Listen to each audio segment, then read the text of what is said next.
Ration ആട്ട കൊണ്ട് ചപ്പാത്തി ഉണ്ടാക്കാൻ പോവുകയാണ്. നല്ല സോഫ്റ്റ് ചപ്പാത്തി. ആദ്യമേ നമുക്ക് പൊടിയെടുക്കാം. ഞാനൊരു 1/2 കിലോ പൊടി എടുത്തിട്ടുണ്ട്. 1 നുള്ളു മഞ്ഞൾപ്പൊടി, 1 നുള്ളു ഉപ്പുപൊടി,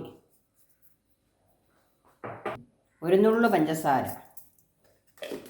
ഇതെല്ലാം കൂടെ നല്ലതായിട്ട് അങ്ങോട്ട് മിക്സ് ചെയ്യണേ. ഇനി നമ്മൾ ചപ്പാത്തി കുഴയ്ക്കാൻ പോവുകയാണേ. ശകലിച്ച് വെള്ളം ഒഴിച്ചൊന്ന് കുഴച്ചെടുക്കണേ. മാവ് കുഴച്ച് ഈ പരുവമായിട്ടുണ്ട്. ഇത് നമ്മുടെ ഇടികല്ലാണ്. ഇതും കൊണ്ടാണ് ഞാൻ ചപ്പാത്തി സാധാരണ കുഴയ്ക്കാറ്. ഇടിക്കും തോറും നമ്മുടെ മാവ് നല്ല സോഫ്റ്റ് ആയിക്കൊണ്ടിരിക്കും.